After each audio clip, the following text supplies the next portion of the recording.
Hello and welcome to the It's Only Kids Football podcast, the podcast that proves youth football is never just kids football, mainly because adults have absolutely lost their heads. I'm your host and today we've got an absolute belter for you. We're looking back at the reaction to the People's Puskas, the response to our views on training kids more than once a week, and the ever-spicy topic of mixed ability football. We'll also be breaking down our two most recent games against Concord Rangers and Ashingdon, talking through what went right, what went wrong, plus we'll get stuck into the North Derbyshire Youth League's decision not to run the 3v3 system that is coming in from the FA. In a big moment, we'll be naming our first ever Grassroots Hero. And of course, as always, joining me is my assistant manager, my co-host, my emotional support system, and my soulmate, Mr. Mike Clark. Mike, are you ready? I am ready, mate. I feel like this is our home now. Yeah. I'm getting used to it. Although I said, have these lights always been here? Well, I'm not sure about it. but you say it's your home, but why have you got dressed up like you're going out? Oh, don't give me that shit. Last time you turned up like you were actually going on a lad's weekend away. Are you wearing a hoodie so that you cover your... Are you going to say my ginormous neck? Yes. Someone did comment that I have a neck like Inspector Gadget. And I was thinking about wearing a scarf for today. But yeah, good comment to be fair. Come find us on YouTube at IOK Football. Subscribe to our channel. We really want to expand our audience there. We've loved kind of working in the studio and we've had like an influx of new subscribers. And yeah, we want to, that's more, what I like about on YouTube is when you post there's much more of a community interaction. Yeah. You know, like I saw that people comment on videos and stuff and you can respond to them. And I know you can do that on Spotify and Apple, but yeah, that's a good place to come and reach us. And we could be more creative on there. If you've got videos, we could do reaction stuff. I feel like there's more to it on the video side of things with YouTube. So let's get as creative as we can across the season and the year. Forget all that nonsense. The only thing that really matters, the only action we really want you to take off the back of today is we were contacted by someone about a little boy. His name's Benny and he's 4 years old. And after completing treatment, the reason I'm reading this is because I don't want to get any of it wrong. But after completing treatment for stage 4 high-risk neuroblastoma in March 2025, he has sadly relapsed. His family are now fundraising in the hope they can travel to Rome for CAR T-cell therapy. I mean, if you're a parent, if you're not a parent, but I've read this little boy's story. It's awful. Absolutely awful. If, you know, you can donate in any way, help this little kid in any way. You know, I always think to myself, if it was my kid, it was one of my boys, I'd just, you know, you'd be desperate for anyone to help. Absolutely devastating for the family, but a poor little boy like that, you know, we want to make sure that we can help him as much as we can. So you can either search for Benny on social media. It's Stand By Benny. I think that is across all channels. I'm going to put the link in the description to donate. He needs to raise, it's over like, it's like over 300,000. They've already raised over 200K. But we want you to dig deep and help Benny.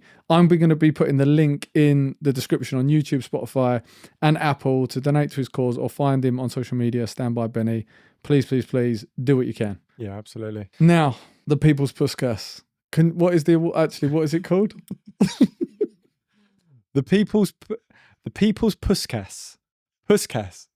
Yeah, that's right. But why do you always say People's Puskas? I don't know. People's Puskas. The People's Puskas. So I'm right in thinking by the time this episode comes out, the competition is finished, right? I think so. Okay. I think so. We may have a couple of hours in it though, because it finishes that day. First of all, how good has the response been? The whole thing's been brilliant. Yeah. It's been fun for everyone. It's been like really fun for us. The response has been amazing. The goals obviously have been brilliant. We got sent through so many. We love going through all of them. We'll go into the ups and downs of doing that because it was a really tough process to whittle it down. But the response has been phenomenal and we want to do this more. It's been a lot of fun. We had over 100 goals submitted. Yeah. To be honest though, I can't lie. It wasn't fun sitting through it. There was a lot of goals, yeah. And also, while there have been some baggers, there have been some people out there submitting goals that do not know. I do not know why they've submitted that goal. Yeah, there has been a few of them. Listen, you're a proud parent and all that, but seriously, a tap in on the line is not a contender for the People's Puskas. You don't enter, you don't win. No, exactly. Well, you know, have a think before you do that next time. But the hard part, and also, by the way, I think some people thought the same about our decision for the last 16. Yes. A few people not happy. which is completely understandable. For those of you that have listened in because you're raging with us and you want an explanation, what we try to do is have a range of goals. Because to be fair, most of the goals are like long-range bangers, aren't they? Mm-hmm. And that is the overwhelming sort of goal that you get. So we tried to have a few different types of goals in there. Also, it was, we wanted goals in there from different age groups. Yep. We've maybe been a little bit harsh on the goalkeepers in some of them where it's been a banger, but we're like, could the goalie have done better? Yeah. We disagreed on quite a few of the goals. And also there were so many goals that were, you could say, on the same level. Yeah. So like, which one do you go for? Exactly. And that's when we took things like, so video quality was a big one that we just kept arguing about because the whole purpose of the competition was to win a camera and therefore to have better quality videos.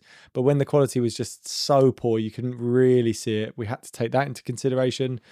Some of the stories as well that were being sent through, played into it, and the fans' reactions. I mean, some of the goals, the fans' reactions were hilarious. I mean, you say fans, one of the officials was celebrating. The linesman was going mental on one of them. The ref was going mental, but the mum's reactions mainly. That's the one that really stands out for me. Amazing. Lovely. Oh, lovely. Do you know what? Genuinely gutted that they didn't make it through. But then it's all lovely. And then they score and she goes, "Get in there." Do you know what's funny is, by the way, we're not making fun of this, man. No, we loved it. Amazing. But when we went for a walk yesterday, and Math and Alf were walking in front of us. We took Mike's dog for a walk, and they were walking past shops going. They were looking what's in the mirror, in the window, sorry, they're going, lovely. That is by far the greatest. That is elite commentary. I loved it. I was absolutely gutted to see that one crash out. But we loved it. So we can't talk about who the winner is because we're recording this and there's a couple of weeks still left to go. But I mean, the actual 16 that were submitted, that I was really proud of the ones that we did pick because there was a mixture. They were all great in their own rights, but in so many different ways. They're all from different parts of the world as well, by the way. It wasn't like it was just local teams to us. So some entries from Australia, from Dubai, from all over the world. And I thought, I just can't wait to see who actually wins it. I'm fully invested in it. There's two things I want to say. One is whoever wins this is going to proper earn it because the rounds of like voting that you've got to go through, like that someone's sending that round and you're asking like the same group of people to vote. And obviously there are people that are following us that are just voting for the goal, but you have earned it. Yeah. And obviously massive thanks to VEO. They're the one that have put up the camera and the subscription as the prize. They've been massively supportive. They've loved it. We've been in constant conversation with them. So massive thank you to them. They've got right behind it. And for anyone who, for all those that didn't win or anyone who is interested in a VEO camera, we've got a link in the description where you can book a call to discuss getting a VEO camera. If you can get one for your own team, fantastic. But we've said and suggested many times, could you I've spoken to teams that have got VEO cameras and they did a bit of fundraising, like a day, getting all the clubs together. You can have some, like some fun day that can generate the funds to buy it. Or do you go around the club, all your different age groups, you go, why don't we all pitch in and then we share it around week to week? Like there are ways of getting a camera. And I think of all the things that you'll probably invest in or do, if you think over a 10-year period, so you have the kids from like 6 or 7 through all the way through to under 18s, right? That is worth every penny because all the memories, goals, moments that you keep, like as an outlay across a 10-year period is 100% worth it. You think now when our kids get older, all the games and skills and stuff they can look back on. I think you were talking about this, right? You've got a load of your old VHSs of your games. Yeah. But that's so hard to actually, that's quite rare to have all of these clips from your games from back in the day and it's in the loft somewhere and you have to find a VHS player to find it. I mean, you've probably still got yours. Some old school bush videos. A few of those videos you might find in a bush. Yeah. Oh, this says Braveheart on it. Don't put that in, it's not Braveheart. But yeah, to your point, I mean, it's so rare. I've got nothing apart from the odd picture from my playing days. So to have like this constant reminder of what the kids were like. And also, you put a picture up of what they were like. Was that last year or the year before? No, that's when we started. The first team photo they ever had. They look so totally different. And when you watch the videos back, even from last season when it was five-a-side, it's so different and it's so nice to look back on. And if you can somehow get your hands on a VEO camera, we would 100% recommend it. Not even for just the memories, by the way, but for the coaching points. It's changed it's changed our perspective. Football is a subjective game. The goals we picked, very subjective. We argued about them. Other people would have different opinions. We get that. But having the VEO and watching back the clips, it changes your perspective on things. We've had it so many times where we've said, oh, I think that was this kid's fault. And then you watch it back and you think, oh, actually, it probably wasn't his fault because there was a number of other things that happened. And that happens constantly. It's good. It's really, really good. It's 100% worth it. Now, before we get on to discussing our most recent games, we did have 2 social media clips that went out this week that caused a bit of a stir. One about mixed ability, one about sort of training your, the responsibility to train your kid more than once a week. Fairly divisive. Lots of positive comments, sort of people agreeing with what we're saying. Lots of people who don't agree with what we're saying and have an opinion that goes against that and a belief that goes against it. In terms of the mixed ability, a lot of people in both situations, which I can safely say I don't understand, is why is the belief, like why I don't understand, and for any of you, and I'm talking to you, yeah, that has left this comment, I want you, he's rattled. I want you, slide into my DMs, yeah, I'm ready for it. I want you to explain to me, why is the assumption immediately that if you take football seriously and want to do well at it, why does that immediately mean that the coach doesn't want it to be fun, that training sessions aren't fun, that no one's having fun? This is absolute nonsense. Like the idea, the main reason behind doing it is to make it more fun, right? What is going through your head when you read some of those comments? Yeah, I couldn't agree more. And I know we're very open about this. Is if your kid or you as a parent want your kid to really progress and push on and go to the maximum of their ability, that is absolutely fine. It's absolutely fine. I don't understand it. But on the other way, if you're not fussed about that, or your kid's not fussed about that, and you got those parents that are pushing them and it's like a push-pull thing, I don't necessarily agree with that. If your kid's really against it, he's not having fun, and you're pushing and pushing and pushing and pushing, that's when things go too far. And I think a lot of those comments, they'll think of a situation where maybe that's happened to them, or they've seen that happen with others, or they just think of this story in their head of that scenario, and they think everything is like that. And it's not. Kids, there's a lot of kids out there that will want to push themselves to the maximum, and they have this... And they find that fun. And they find it fun, exactly. That doesn't mean because that they want to do that it's no longer fun. And it also, of course, please stop putting in the comments, it should just be for fun. Yes! Yeah. Why are any of us here? Why are any of us here other than for it to be fun? Yeah. Like I said it last week. It's like being at a Jeremy Kyle show and shouting out, "You shouldn't abandon children." Yes, well done. Thank you for your fantastic analysis and insight. We get it. It is for fun. I'm having fun now getting angry. Okay? For the love of God, stop telling me it's meant to be for fun. That's the number one priority, right? Do you know what it probably is? When you look at social media and topics like this with kids football, because this is the whole reason we started this, right? It's all very polished. It's all very one end of the spectrum, which is academy football, the elite level, right? Which is when you can teeter on into this territory of pushing them too hard and giving them too much pressure. And absolutely. And that's when kids can like fall out of love. And you hear countless stories of kids doing that. We're not at that. No, we're not saying that, but this is why, I totally agree with you. Like if you're like being super intense with your kid, they're crying, they don't enjoy it, like you're on their case, you're forcing them to go training, basically sounds like 7 days a week in my house. You started to unravel there, didn't you? I was listening back to it going, this really sounds like what it's like at my house.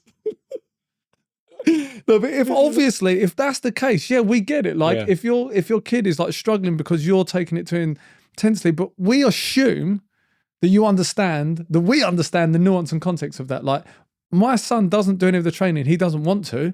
He wants to do it because, and this is the other thing I don't get. Football, there's two things. Like when people say, oh, coaching, you're overcoaching them. Again, why is that the assumption? We had a great chat with Neil Harris, 21 years at Man United. He's been on the show. And he was like, coaching isn't about standing over a player and like trying to control them, like take this pass here, take this touch there. Coaching is creating an environment. Mm-hmm. So if a kid is good, the job is not to like coaching. Part of coaching, what falls under the umbrella of coaching, is create an environment where that kid flourishes, where that kid is challenged, where that kid is having fun. That doesn't mean you're standing over that kid going, I want you to do, like, you're making everything really structured and you're being really restrictive. And it's the same for a kid that's struggling. You're creating an environment where that kid can flourish and have fun. That is what we are saying. That doesn't mean you have to push them. And the other thing I don't understand is, like, you study at school, you do the subjects multiple times a week, right? You get better at it. So why do we, like, when we talk about school, we want them to do something more than once a week so they get better at it. But when we talk about sport, the immediate assumption is if they do it more than once a week, it's no longer fun. I don't understand that. And the other thing I don't get is all the time people are going, kids are on screens too much, So we do sport. And by the way, what is mad, if you said that kid played football at school every single day in the playground, would we be talking about this? No, but because we're talking about doing a training session, the assumption is coaching. Yeah. So they're not on screens, they're not on phones, they're having social interactions, they're learning about being in a team, they're creating relationships. All of this is all really positive. But we're going to say they are not having fun because you are taking it seriously. This doesn't make any sense. Yeah. I get it. And then this fella, right? And if you're listening, I can't tell you how much this got in my head, right? But you said Ronaldinho wasn't coached. Number one, yes, he was. Okay. Yeah. He was in teams from a young age. And again, I bet the coach created an environment for him to flourish. Yeah. And also, do you think Ronaldinho is one in billions? Yeah. He's literally one in billions, one of the greatest players of all time. Yeah, of course you don't coach him, right? But most kids aren't as good as him. God, what are you drinking? No, honestly. Stella last week made you clumsy. This one's making you aggressive. San Miguel. I listen to some of these messages. I read some of these messages and I just think, like, and also people going, if the coach isn't getting better in that session, he's not. Of course, you get better by doing it once a week, but if you do it 4 times a week, you're going to get even better. Yeah. Kids, and also if you have more success and you're improving and you get better, is that fun, Michael? I don't know, mate. You're making me sweat. I know, this is fun. I'm going to go out on the pitch and be crap. Yeah. And it's not. That's not fun, is it? No. But this is it. It's all the analogies. I think a lot of the comments were when you did the dieting one. Yeah. It wasn't like if you don't diet or if you diet once a week, right? That was the whole thing. Yeah. If you diet once a week, do you expect to lose a load of weight if you eat crap for the rest of the week? But then I guess some of the comments were a bit like, not training isn't you're being crap. You're just doing the wrong habit. I don't understand that. I know it's like people just drill into it in such a specific way. It's quite open ended. It's 2 ways. It's like, okay, if you train once a week, you'll probably get a little bit better. You'll probably improve at some point, but really, it's not going to make too much of a difference. That was the whole point of it, right? But if you train once a week and that's the only training session you get with a coach, fine. But you've got to be doing something else yourself if you want to get better. If you don't want to get better, fine. Yeah. You don't have to. This is what I'm saying. It's like they think that we are literally like knocking on people's houses like... What's he doing in there? Oh, he's on the sofa. He's getting crap. He's getting worse. Playing football is fun. I know. I just don't get it. Quick one for the coaches and volunteers listening. If you're sorting kits for a grassroots team, you'll know the pain. It's never as simple as it should be. That's exactly why Discount Football Kits exists. They supply quality football kits at prices that actually work for grassroots clubs. No nonsense, no hard sell, just reliable team wear that turns up on time and looks the part on match day. From full team kits to training wear for growing squads, everything's built to make your life easier. If you're tired of overpaying or overthinking kits, head to discountfootballkits.com and get your team sorted today. Did you know that the North Derbyshire Youth Football League, they posted that, the 3v3 that's coming in? Yeah. They're not gonna do it. Yeah. My son Charlie, he will be doing the 3v3 to begin with. That's quite a bold move. And basically I don't speak to anyone who's positive about the 3v3. Yeah. But what do you think of that? If you was in my position, would you want them to be doing 3v3 or? It's a really hard one, wasn't it? Because when it came out, our podcast at the time did really, really well, didn't it? Because we were talking about how divisive, and we had Saul on, didn't we? And Saul was basically saying it's a really good thing because more time on the ball, more touches, more open gameplay, more driving with the ball, more expressive. And I think it was Netherlands and other countries do the same, and they've been quite successful with their rollout. But then on the flip side of it, there is just the practicalities of it. And we're in a club, we're coaching. The thought of having all of those kids, because you have to have quite a big squad for a 3v3. So you're only playing three kids, and then you're rotating it all the time. Your pitches are smaller, all the new equipment. Like if you're actually running a club, it must be a nightmare. And I think that's part of their process. But the main reason that they've done this, from what I read, was it's good from a training perspective to do that for all of those reasons, more touches on the ball, etc. But in terms of real in-game experience, it's just so far removed from what it's going to be like, even at five-a-side, but then certainly at sevens, which will only be a couple of years on. And then when you go up and up and up, it's just so far removed from the actual game of football. Well, my thing is, like, if we're talking about mixed ability now, let's talk about mixed ability when you do 3v3, because you and I both know when we played fives, one kid could stand out, right? But at least there's enough players on the pitch to potentially slow that boy down. You play 3v3, one standout kid, he's only got to beat two kids and he scores. So first of all, he is never passing the ball because he just dribbles past two and he's straight in and he can score. I want to see how it goes. I totally believe in small-sided football, lots of touches of the ball, lots of repetition. You 100% get better than that. That is completely, unequivocally true. But I just think if there's one or two standout kids, I don't see how the other kids touch the ball. Yeah. As maybe not even like, even if that kid's big, kicks it through, runs through, smashes the other two out of the way. It's just, I want to see how it plays out. I think it's quite a bold move, but Charlie will be going through it, right? Yeah. I think that I'd rather than take that step, I just want to see how it plays out and how they do it. There's going to be teething problems at the beginning for sure, but it'd be good to hear everyone's reactions to this, though, because I'm quite far removed from it, and I feel like it's good to trial these things. It's quite a bold move, to be honest, but it'd be good to see the positives and the negatives. We just hear a lot about the negatives, but with any change, you're mainly going to get the negative comments coming off the back of it. I'm sure there's lots of positives. It'd be good to hear both sides, and I don't think North Derbyshire, wasn't it? That they haven't really been overly negative about it. They just don't think it's going to work for their club and their kids in their environment. So, and I think you should be allowed to do that, and that's within your right. And I'm sure that they would have, surveyed a lot of parents and a lot of the coaches, and they've all agreed on that. So yeah, it'd be good to follow how that goes with them. But also on the flip side, with those doing the 3v3, it'd be good to understand how that's been going. Definitely, we want to hear from you if you've got any sort of experience of playing the 3v3, if you trialed it, your thoughts on it.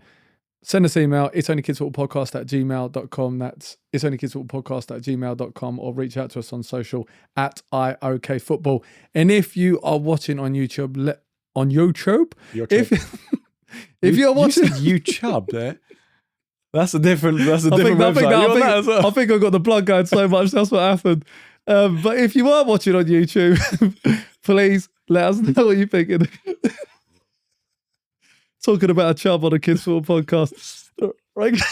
Oh, God. Right, anyway, so moving on to our training. Again, the thing is that what happens is when we record, you and me, just like there's like a 2-week period. What I'd say on training, because obviously yesterday's wasn't great, I don't want to dwell on that too much because actually training has been excellent. A few things I wanted to talk about. We've been doing the 6-4-2s that Saul mentioned. I think that's working brilliant.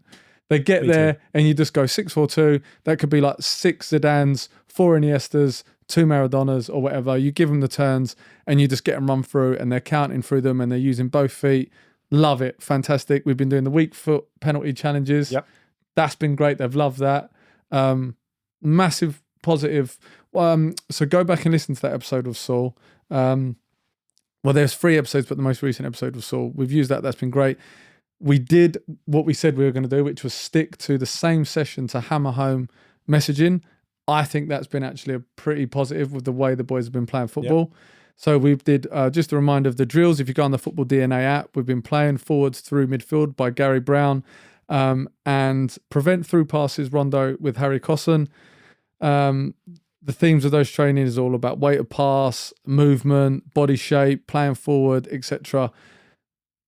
up until yesterday, I thought the training sessions have been brilliant. And then the quality, I believe, dropped yesterday. Mm-hmm. But I think that this, as a weekend as a whole, was not a great weekend for me in terms of coaching. And I know that everyone will probably always go, oh, you're always so negative and, down on yourself. I think that I genuinely think we've been doing a great job recently. That doesn't feel I don't feel comfortable saying that. We've been all right. I feel like it's been going well. Yeah. Yeah. Not, the boys are fantastically talented. That is basically why it's been going well. Yeah. But, we, in terms of management of our emotions, get a message in across, doing good training sessions, I feel like that's been going pretty well. Mm-hmm. This weekend, even though we got a win. Yeah. Bit of a drop. Yeah. I felt like my emotional control was not great. It kind of a bit of a step back for me. I think I was way too hard on all of them in training. The quality was low and the effort wasn't great, but I think that I was way too critical and actually could have done more to help them. I thought my coaching of the coaching points was fine, but when they were making mistakes, I felt like I was being too hard on them, and I've especially too hard on Alf. And, I know that you struggled with Raf. We both had moments of them. Talk me through what happened with Raf and why you think that happened. Yeah, so it's like we said, the training's been going really well, and it's not because of us, but maybe it's very, very for a small percentage. But their performances on the pitch in the games. I think what we were saying before, right? We are creating an environment for them to flourish. It's not like we're, these mastermind coaches. Yeah, we're just creating a situation that helps them get better. Yeah, and we focused on quick passing, finding the space, using each other, trusting each other, and every game that we've played since doing that, we've seen it time and time again, and we've been doing really well in those matches and scoring some fantastic goals off the back of it. So that side has been really, really good. For me, the lapse came in training yesterday because it's the age-old story of parent coach. That it's just never going to go away, and you just convince yourself of these things because everything's going well and you have a couple of weeks of no arguing, nothing going wrong. You just think, oh, I've nailed it. And then all it takes is your kid in the team to argue back, to huff, to moan, to make a scene, to do something like that no other kid in the team would do because they're not comfortable doing that with another person. And that's exactly what Raf did yesterday. And it really annoyed me because he just kept moaning. He wasn't putting in the effort like none of the boys were. But when it's your boy or your child, it just hits differently, doesn't it? So he was doing that I was getting annoyed. So I was, shouting at him to, stop moaning, keep moving, get involved in the game a bit more. And it was just a little bit too much of a to and fro. He'd woken up ridiculously early, went to sleep late, all of this stuff that I should realise is contributing to the reason he's behaving like that. But in the moment, at that second, it's just so hard to just act differently, act like you would with another kid in the team. And you don't speak to Raf like you speak to the other kids. Exactly. Yeah.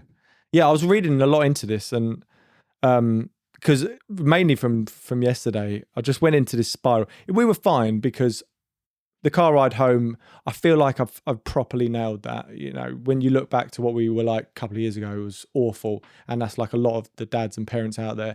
That car ride home can be toxic, but that's just not a thing anymore. So we were quite quiet. Well, we were really quiet in the car ride from training, but we moved on pretty quickly. It just kept going in my head. Why am I like that with him in training or in matches, and why am I absolutely fine with other kids when they mess up or they don't really argue back? But there was 3 points that I picked up from a lot of the reading. One of them is around familiarity can really kill authority.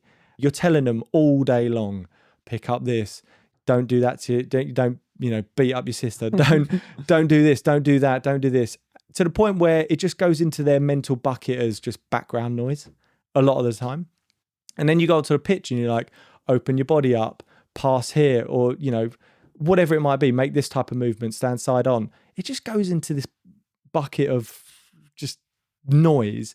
Whereas when someone else steps in, like you, he listens to you, and he certainly listens to other coaches out of our team when he does ballers or he does other sessions, he'll listen. He's like fully locked in. Whereas that over familiarity really does kill the authority, which is crazy to say from a dad, but that does happen. The other thing is just that the repercussions and that unconditional love, where he knows I'm going to have a go at him, probably going to have a go at him at home, and then we just move on and everything's fine again. And it's not like don't love him and there's consequences. It's just is what it is. Whereas a coach, someone you don't necessarily know, someone you're not overly familiar with, not overly confident with, you don't know what's going to happen. They might lose the plot with you. They might drop you. They might do all of these things where you're like, oh, that's a risk for me. So I will behave very differently and I will be more switched on, which I think.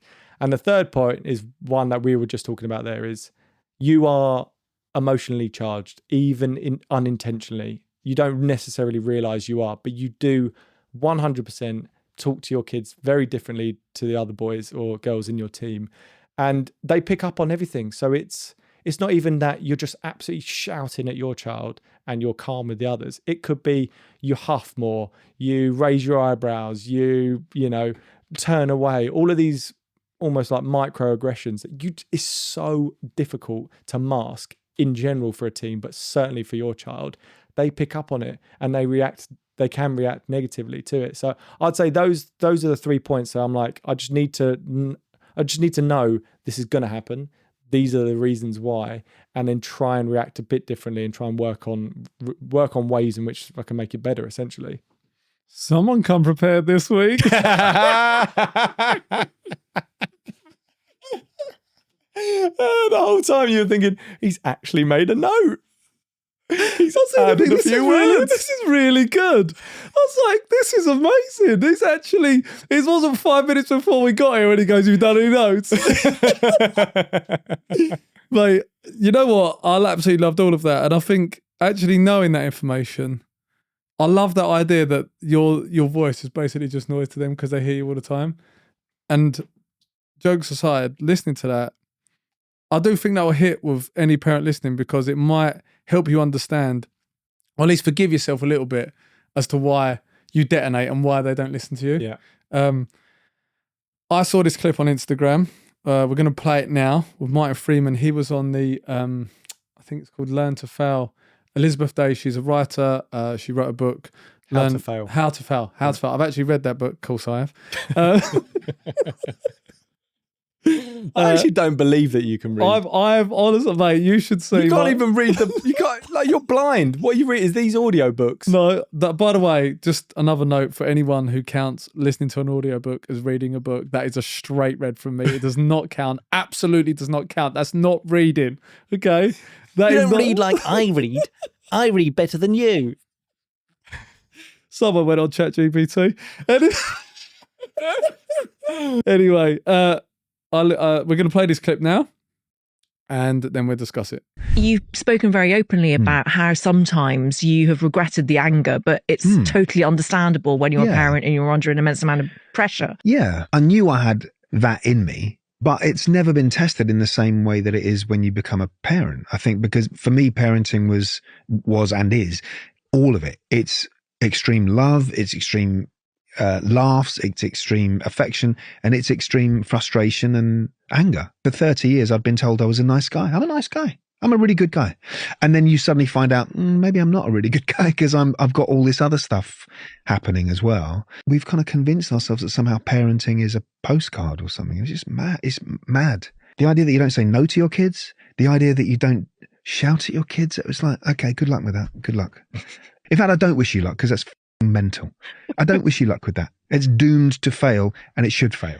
Reason I love that clip is because Martin Freeman talks about, have you ever watched Breeders on Sky? No.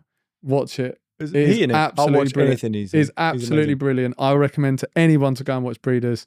It is basically about family life. Martin Freeman is the dad. And all the way through the series, his problem is it's not the main narrative. There are lots of different things going on, but his narrative, his character is about his inability to control anger. He's swearing all the way through, loses it with his son all the time. And like the the up and down of their relationship is like a real strong theme throughout of it. And I could relate to it so much. And Carrie was sitting there going to me, oh my God, this is you all the way through. He's And not a serial killer as well. No, he's definitely not. He's definitely not. It's all about, it's just about family life. And in this clip that we've just watched, he talks about he regrets in his actual life, which I think is why he was able to play that character really well. And he wrote a lot of it or worked with the writers on that was because he regretted a lot of his anger, like when his kids were younger. And the bit that really hits for me is where he says he knew he had it in him, but then there was this kind of realization. He's gone through all his life thinking, I'm a good guy. Yeah. I'm a good guy. I'm all right. And then you have kids and then you start acting like an arsehole. And then it's like, actually, at my core, am I actually a dick? Mm-hmm. And I have had that thought. I mean, basically, most Mondays on the train, I'm on the C2C. I think I might be a dick. But I'll tell you what, mate, it hit home for me as well. Exactly the same thing. Something I've been talking about since having Raf, so 8-9 years. I didn't shout at him at all until he was probably 4 or 5 years old, and he was literally my best mate. And then he started to talk back and act differently and have an actual, personality, proper personality. And then you just get into these arguments and you do start shouting. And I went through the exact same thing. Am I a dick? I had no idea I was, because I feel like a dick most of the time. Yeah. I mean, Carrie said I was a dick the whole way through. But I always thought, I've always thought I'm short-tempered, impatient, and irritable. Like, I know that as my personality, but you always think, I'm not going to do that with a kid. Yeah. I'm not going to behave like that. I mean, I'm not going to do that to my son. And then you're like yourself on steroids. Yeah. You're like, I'm that much of a prick, where you're thinking, at my core, is there actually something wrong with me? Like, I thought I was an all right bloke, but maybe I'm not. And I do think that's parenting. But what I love is that when you've got someone like Martin Freeman talking about it, you're like, this is what a lot of people are going through. And we want to hear that, by the way. We know this is a podcast about football, but it's a podcast about parenting. And if you've had these feelings or these experiences and you come out the other side, or anything you've got to say on it, definitely drop something in the comments, send us an email, itsonlykidsfootballpodcast@gmail.com, or reach out on social @IOKFootball. We want to hear from you. We want to get dads talking about this and hopefully helping dads to stop being that dick that they think they are. And to be honest, like bringing it back to the context of football, I'm talking about the car ride home. You did feel almost at your worst when you're in the car and you're berating a child in the car about a football performance, which means absolutely nothing in a league that's not even got a table, right? And then, but because of a lot of the pros we've had on, especially the kind of mindset coaches that we've had, and the ex-pros and the coach and the actual coaches, all of that stuff has really helped us. And a lot of our messages and our listeners, they've loved us just being as open and honest as we are, and it does help them. So just as Ben said, definitely send in your messages, but also just from a Martin Freeman point of view, like, we've got a platform, he's got a mega platform, and he's talking about it. It affects like it's a pandemic, but it can just happen to you, and it does happen to you all the time.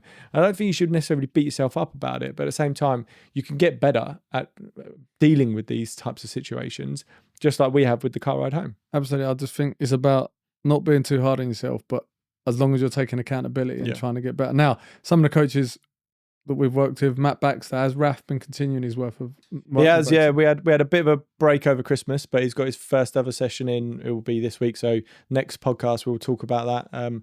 He's been the one hounding me to say, when's the next session? When's the next session? When's the next session? So he's really looking forward to that. But I think it's genuinely made a whole world of a difference when you look at where he was before Christmas, before speaking with Matt. Performances up and down, mental, capacity just all over the shop, sometimes really, really happy, sometimes really low. But he's just been really level. Performances have been, pretty consistently good. But ultimately he's just been a lot more happy, which is the main thing. And it does help. It helps parents as well. A lot of these coaches, and Matt Baxter's one that's just phenomenal at it. It's a lot of, again, it's all around building an environment. you know, in an environment that you're creating, you do have the coaches, which is a big part of it, and the parents, but the kids are in that. And they are a big part of building this environment. They shape how other kids feel. They shape how the coaches coach and feel, you know, and they are somewhat accountable, even though they're children. So you don't want to make them fully accountable, but helping them equip themselves mentally to deal with more pressured situations, more stressful situations, more, you know, up and downs of emotions, even when they're massively, you know, happy and excited. You got to know when to pick your moments to be excited. You don't want to be bouncing off the wall and smashing people when a coach is delivering a team talk, for example. So I think it does really help build this real positive environment. Yeah, definitely. And I think like there's no shame in drawing on the help of people like that, because actually speaking to someone neutral often helps your kid. That kind of unconditional love and that loss of authority and all that stuff you're talking about before, when they talk to someone who is neutral, then they can open up to them in a different way. Quick break. Before we dive back into the episode, we want to take a moment to help you level up your coaching game with the help of Football DNA, the ultimate coaching platform that's been a game changer for us.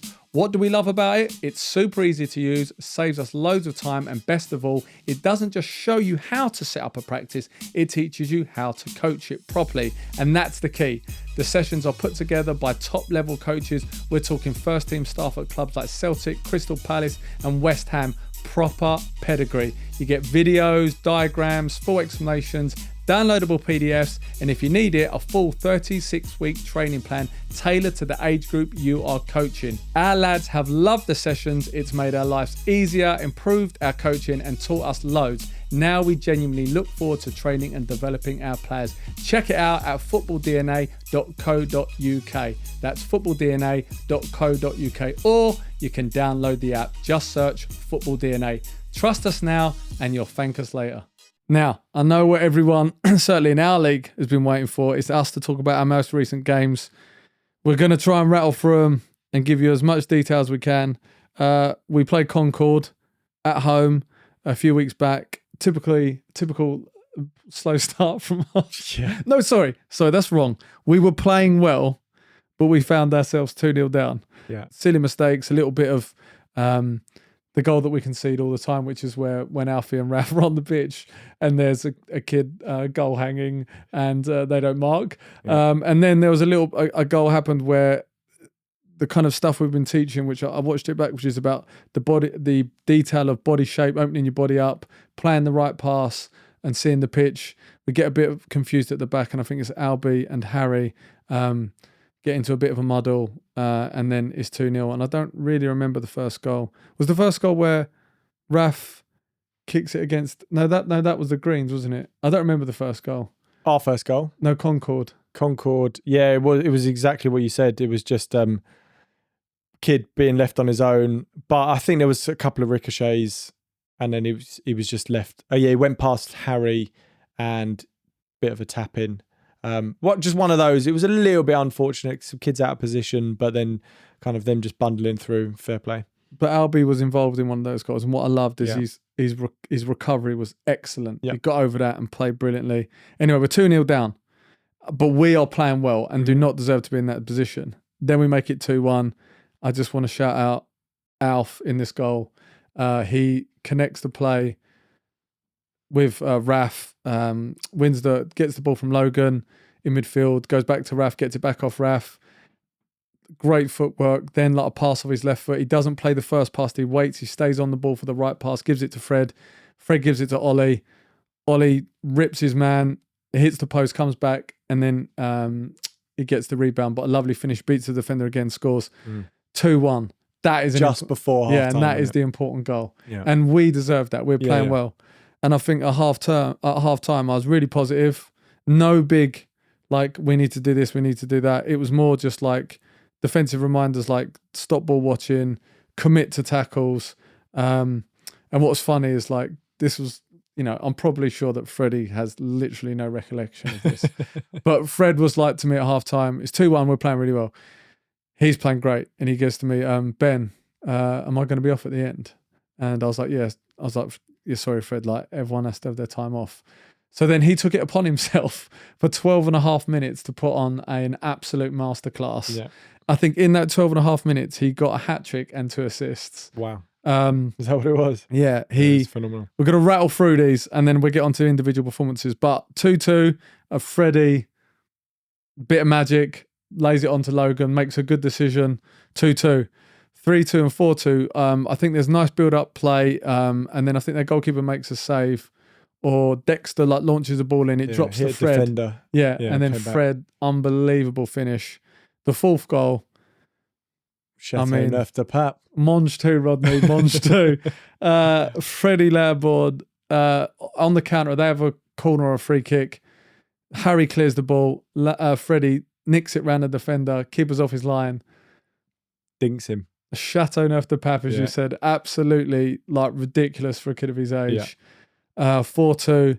Then Fred, another bit of magic in the middle, like dances between 2 players, sets up Dexter. 5-2. We're absolutely cooking now. Then another outstanding team goal. This all happens in 12 and a half minutes. Parker, brilliant pass in. Parker sets up Freddie for a tap in his hat trick. Then Ollie comes off the bench, who was Oliver at the moment. He's cooking. He is proper He's cooking. scary good. Yeah, he is. When he is on it, Yeah. he is terrifying. And he comes off the bench and he scores this goal. Where I've watched, I don't know how he gets his foot in that position to strike the ball in the way that he does. Like from where he was, you'd strike a cross goal, wouldn't you? But he kind of, with not a huge amount of backlift, he hits it sort of more central near post. Yeah. Unbelievable. 7-2. All the boys were fantastic. Unbelievable performance. They get a consolation goal at the end. 7-3. Just thought fantastic performance, great passing. The boys really buying into not in the individual glory and using each other and winning as a team and making good decisions on the ball. What did you think of that performance and win? Yeah, exactly that. They are And Concord, by the way, are a good Yo-yo team, really team good team. for I mean, us, they right? beat us 7-1. exactly. Yeah. They destroyed us last time we played them. I think the time before that was like a 5-3. We won 5-3. It was like a really good game as well. Yeah. So it was before the game we were a little bit like, I don't know how this is going to go, because you just never know with this team. We either play really well or we get tonked. But I thought, the second half in particular was ridiculous. We really like them. I think they're a good team. Their coach is really nice, and at one point I think he was like, this could get worse. And we were like, well, you don't know our team, mate, because we're going to concede 5 goals in any minute. Yeah. But we didn't, and I thought, we did such a good job. I made some notes on each boy. Albs recovered early. By the way, I don't even really think that one of those goals was his fault. It was more the back pass that sort of killed him a bit. But he recovers from that because he obviously assumes it's his mistake. Recovers well. It makes a great save of his save of his foot. Excellent on corners. Great mentality. Loved it. Harry. That boy is ballers elite. You cannot knock ballers elite. Ballers elite. The boy's confidence and ability on the ball. Yeah. Harry is gone up. He's so much more composure. He's playing in one of the goals. He plays a great forward pass, which leads to one of the goals. Strong in the tackle as always. Raf, he played 2 or 3 excellent line breaking passes. But I remember after this game, as well as I thought he did on the ball, we were saying there's just he's playing well, but he's not being Raf. No. He took a knock before, do you remember? Yeah, it was he hurt one of his those hand. moments he hurt his hand. And I was really pleased that I didn't think he was that hurt. I did the classic, like, oh, you'll be all right, run it off. And then you asked him, because he kept moaning about it, and you asked him, do you want to start? And he was like, yeah, I definitely want to start. And I couldn't knock him for that. And then when he got home, it was really quite bruised. So fair play for him. But it did knock him. And it's one of those things as well, just around checking yourself. I wasn't great. I wasn't bad, but it was in the back of my mind that he's not the same. He's not quite right. It's the knock that has affected him. And you were helpful for me to say, don't shout when he was like making mistakes or not trying as hard or not. It was mainly not going into the tackles. I don't think he wanted to hurt himself even more. He was worried about his hand. Yeah, and it was good to just get that person on your shoulder to just say like, don't worry about it. It is what it is. It's because he's had a knock.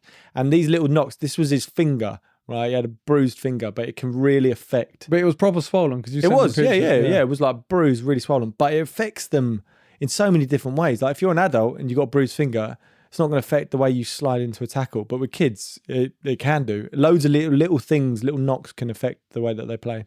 I thought Alf was great again. It was. I mean, his ability on the ball, I think, is absolutely phenomenal.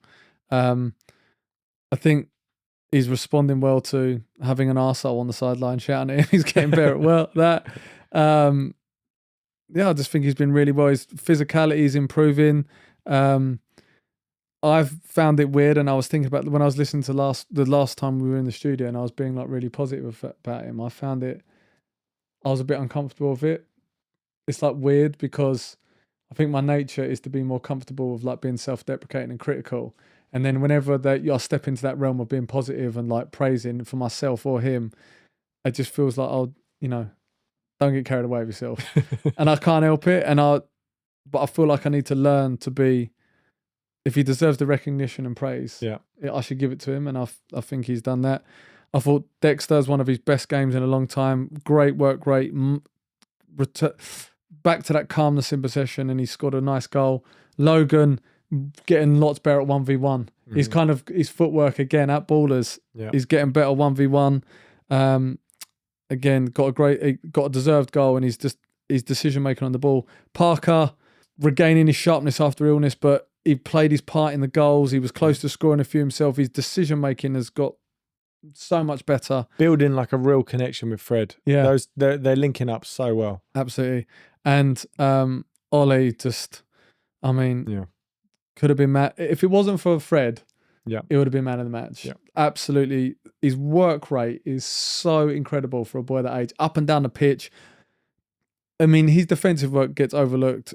Unbelievable 1v1, scores 2 goals, fantastic. And then obviously Freddie was, mature is what I put performance. Mature performance. He's playing like 8. No, he's 9 actually. So. That is mature.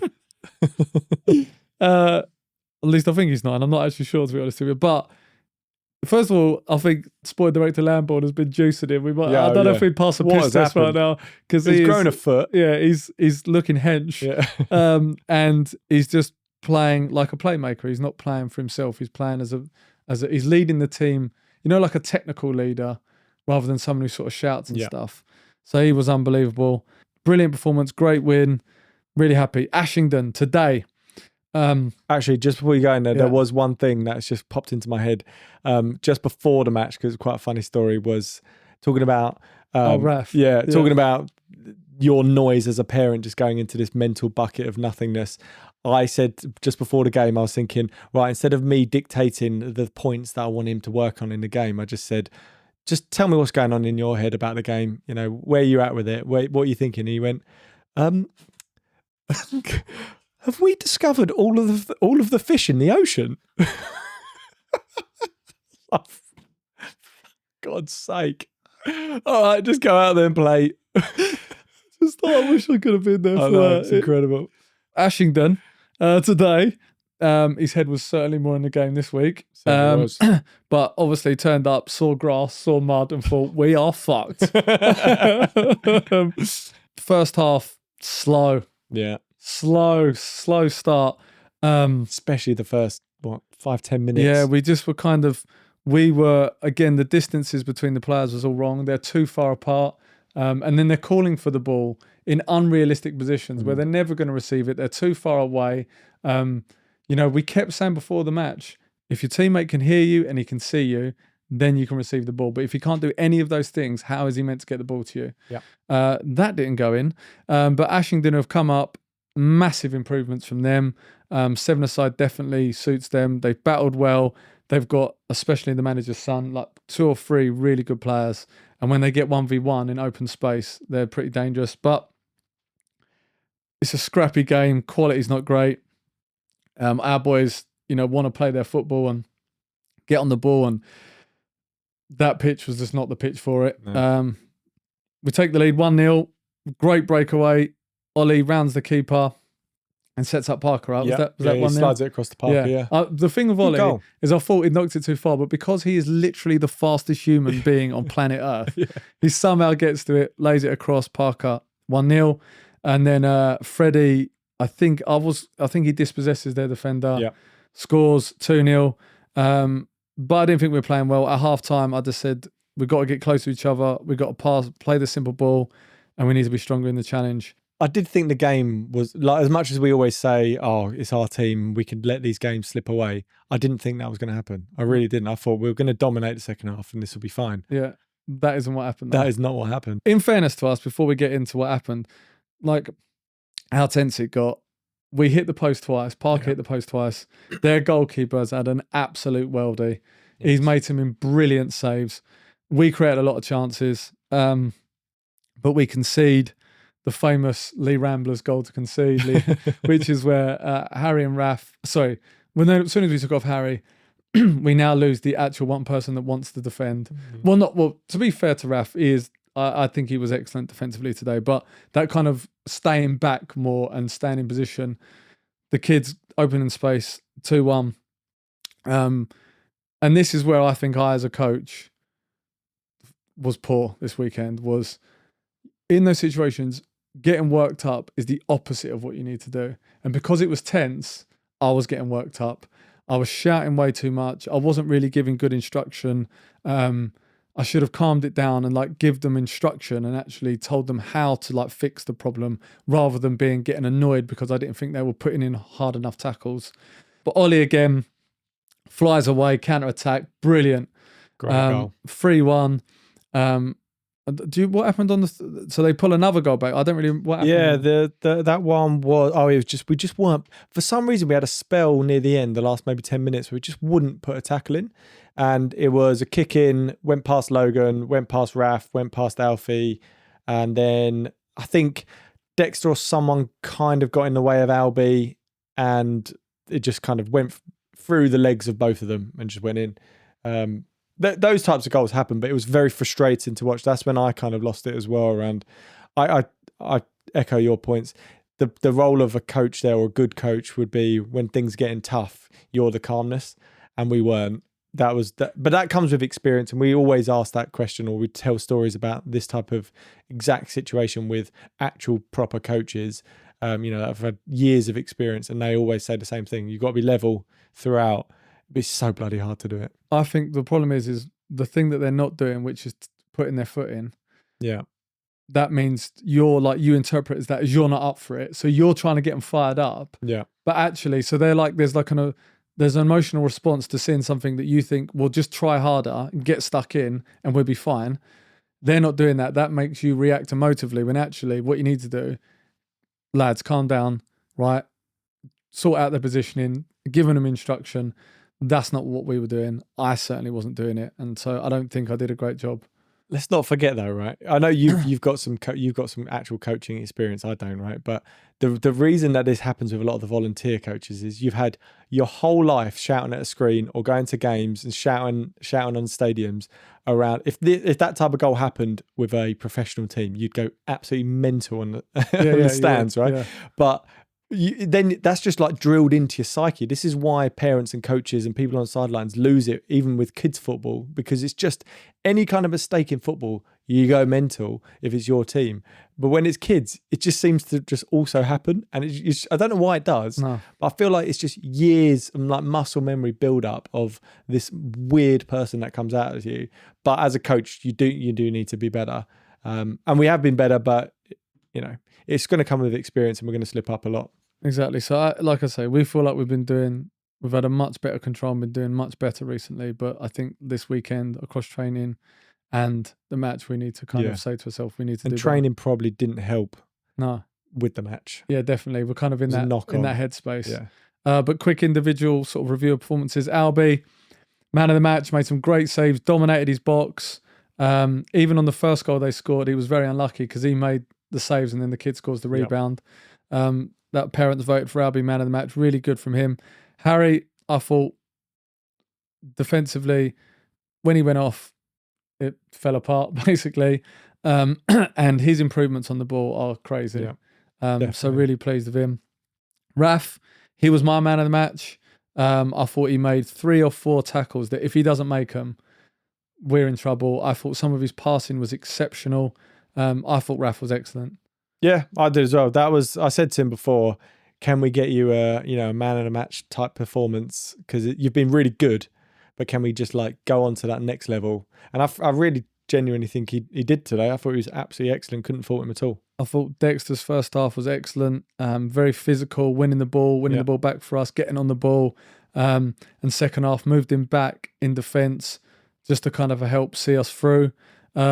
Alf, we were saying 7 out of 10.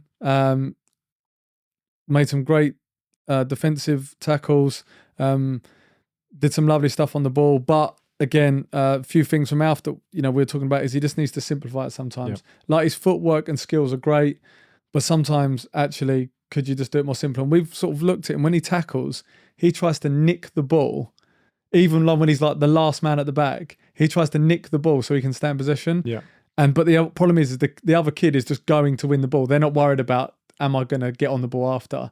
So when you try and nick it and you're not fully, because you don't want that first touch to be too poor, you're not fully committing. So he loses a lot of those tackles. And I said to him, sometimes you just got to play it safe. There's a couple of times where he was getting the ball last man. I know we want him to be brave, but football is also decision making. Like you're trying to beat people when there's like 3 or 4 people running at you. And I love your confidence. You are great on the ball, but sometimes, mate, just play it simple. Yeah.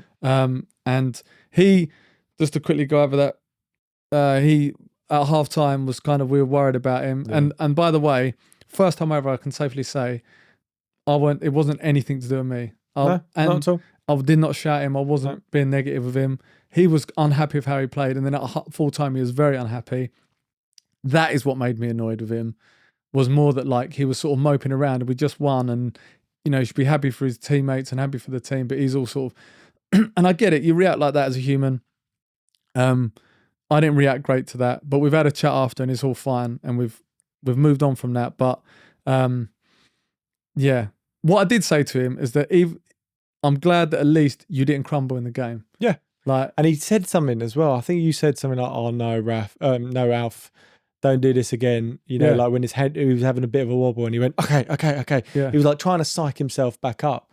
Whereas, we've had it, last season or probably, was it the start of the season he had some of the wobbles? Yeah, I can't remember.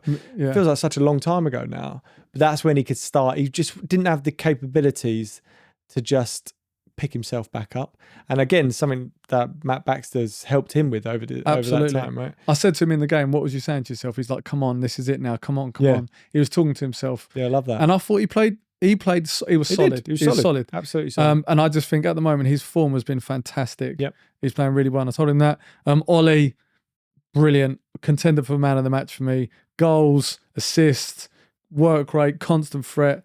Logan, excellent crossing, really good at 1v1. Decision making was good. I thought he played well. Fred, once he got into the game, he was brilliant. His work rate was fantastic. And Parker, again, very unlucky not to score. Was getting on the ball, hit the post twice, got a goal. Yeah, I thought it was another good game. Not our prettiest. Yeah. Not our prettiest. We didn't play fantastically well, but we dug in. We got the result. And I'm pleased with that. If you're involved in running a grassroots football club, the football part is easy. It's the admin that takes over your evenings, weekends, and sometimes your sanity. We're excited to partner with Love Admin, the super simple club management platform designed to take all that admin stress off your plate. Whether you're managing a youth team, a community club, or a full academy, Love Admin helps you run things smoothly without drowning in spreadsheets, WhatsApp groups, and late night payment chases. Love Admin handles memberships and registrations, automatically collects payments on time without you having to chase anyone, keeps all your messages to players, parents, coaches, and volunteers in one place, helps you organise volunteers, and gives you clear reports so you always know what's happening across your club. If your club's been saying there has to be a better way to run this, there is. It's Love Admin. Now let's move on. Listener questions and shout outs. But please do another two wins for us. Boys are playing well. It's going well. Now, listener shout outs. Matt Rhodes, he's an under 6 coach and parent for Burnham Ramblers. Matt shared a powerful message about how the podcast has changed the way he parents and coaches his 5-year-old son.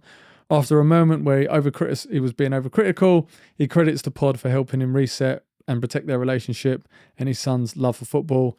He's since stepped up as Burnham Ramblers under-6 manager, and he's described the realities of grassroots coaching, managing mixed ability, difficult parent conversations, removing toxic adult behaviour, navigating club politics and finding suitable opposition. He also shared how adapting his coaching approach has led to happier players and improved performances. And Matt has been emailing us and sort of saying, he's a big listener of it and loved that. So I appreciate that, Matt. It means a lot to us. Thank you. Yeah, thanks, Matt. We also had a message from a long-term listener who recently took over coaching his son's under-12s team. He's dealing with a mixed ability squad with a clear drop-off in ability that's affecting results. He's concerned stronger players may leave, and the situation is complicated by shared coaching responsibilities and some subconscious bias, which is something that we could talk about on a future episode in more detail. As his son is one of the stronger players, while the other coach's son isn't so strong. He's considering splitting the team or recruiting more players, but is worried about fairness, workload, and limited volunteer support. He's asking for advice on the best path forward. We've talked a lot about mixed ability. We'll continue to talk a lot about mixed ability, and I think we could have a whole section around that subconscious bias. Most coaches in grassroots football have a child in the team, and it's very hard. You either go one way or the other. You go our way, where we're hypercritical and they've got to be Ronaldinho to get man of the match, or you go the other way and you're giving the man of the match for turning up. And it's those types of things which is a major challenge. But appreciate the note. Lots of really tricky points in there.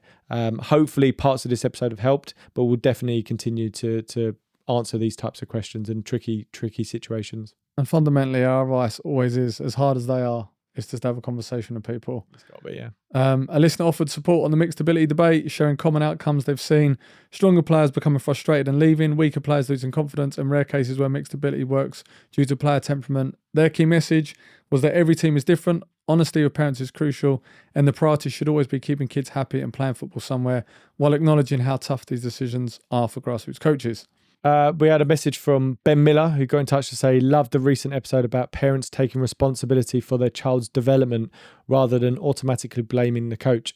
He said it really resonated with him because he's dealing with something similar at the moment. And although it's probably too long to explain in an email, the episode really helped put things into perspective. He just wanted to say thanks, which is amazing to hear.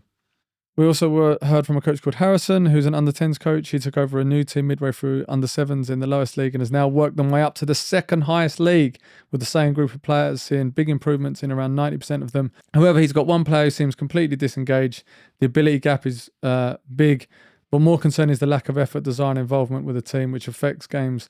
To make it harder, the player's dad is a former coach at the club and regularly complains about game time, despite the coach trying different positions and approaches. It raises some really good questions around effort versus ability, managing parents, and what to do when a child doesn't actually look like they want to be there. Again, for that situation, it's just about having a conversation and moving forward, coming to a conclusion that is best for everyone involved. These honest conversations, they're really tricky, right? Because the parent of this child might be your friend as well. And it's just these, but it's doing what's best for you, but doing what's best for the team. And that conversation doesn't necessarily mean that child has to leave the team. It just might be that you might need to put in a bit more effort or change your approach. We had a message from a new under-8s coach, a guy called Thomas Roberts. Says the podcast has been a huge help on his coaching journey and really appreciates the honesty and range of experience shared. While listening through the back catalogue, he loved the Paul Barry episode, especially the child-friendly coaching language like magnets and fireworks. He asked whether there are any more terms like these and if they could be shared in a future episode. Definitely go back and look at that Paul Barry episode. We've had all sorts, right? I'm trying to think of some other episodes. I think in the Neil Harris episode, we spoke a lot about language. Who else have we had? Dan Abrahams to the game face. And then I actually think the one that was out last week, Michael Fox was talking about language around passing, telling players to appear and things like that. So yeah, Ross Brooks did another one, which was about defending. So there's plenty using out like superhero analogies, using your favorite footballer analogies, game face, as you say. Yeah, there's lots like that. But I would just say overarching theme is put yourself in the shoes of an 8-year-old, 9-year-old, whatever the age group is, and what language they use. It's really difficult, but if you consciously make that effort, then it almost becomes your vernacular. That is the end of that. But we have our first ever Grassroots Hero nomination. And it has come from Callie Gallant for Coach Jeff McGrath. We love this. We want more of them. Send them in. It's only kids football podcast at gmail.com or contact us on socials at IK Football. We want to know about Grassroots Heroes, whatever they do for a club. But the reason Callie Gallant in Canada has nominated Coach McGrath, he's a passionate soccer coach and community builder in Halifax, Nova Scotia, committed to making high-level training accessible to all children, regardless of background or finances. As technical director of Ignite Soccer Club and program lead for the Rangers FC Academy and Ignite SC. Ignite SC. He leads one of only 2 Rangers FC academies in Canada. His program supports diverse and newcomer communities, including refugee young players from refugee communities, using soccer as a place to belong, blending European coaching, technology, and a strong focus on mental health and character. Jeff develops confident players and even better people. So we love that. Great work, Jeff. Love to hear about coaches like this.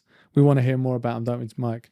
Absolutely. I think we're going to keep this going for a while. And again, it doesn't have to be necessarily the coaches. It could be the grounds people. It could be the people that are, helping cars come in and out. All of these volunteer roles, of which in grassroots clubs, there are dozens of them.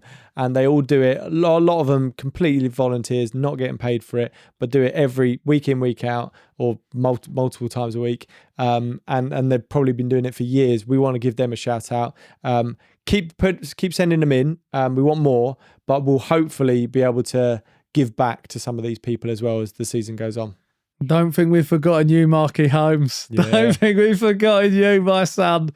You will definitely be getting a nomination from us. Right, that's it for this week. Michael, reflections, lessons learned. How do we move forward? I might make a few notes moving forward. Might not turn up a few minutes before and say what we're doing today. Team-wise, we're on cloud 9, but you probably won't, if you were listening back to the back catalogue, when we've gone on these runs before, we are flying. Me and you thinking we're going to book a trip to Marbella. We're going to get all the kids there. We're going to be, how do we get involved in the Champions League? But now it's, we're doing really well. Just take each game as it comes. It's all a bit of fun. And I feel like we're starting to really bring that fun into a lot of our training sessions as well. Definitely. But again, today a bit of a reality check in terms of behaviour, that you've never quite cracked it. Yeah. Before we go, where is the new place? Where's the new hip, cool place to find This Only Kids Football? You talking about YouTube? No, that's the one you were watching before. Right. Not YouTube. YouTube. Subscribe. IOKF Football. No, IOK Football.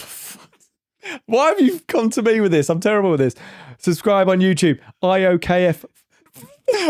Subscribe on YouTube. IOK Football. IOK Football. Yes, that's right. Yeah. But by the way, YouTube really sounds suspiciously like one of those streaming stuff. Yeah. And that is us done for today on the It's Only Kids Football podcast. Look, no matter how much you think you've cracked coaching, you're going to make mistakes. Always. Guaranteed. And if you feel yourself getting a bit too agitated with your own son or daughter on the pitch, don't panic. You're not alone. We've all been there, shouting at a 5-year-old like they're playing in the World Cup final. The key is to reflect, learn, and build better habits. It all comes from a good place, even when it goes wrong. And your job is to give your kids a chance to flourish, not give yourself a headache. So keep going, keep improving, and don't dwell too long on mistakes, because at the end of the day, it's only kids football. If you enjoyed the podcast, please take 2 seconds to hit the subscribe button and turn on notifications so you don't miss future episodes. And if you want to check out our previous episodes, just click here.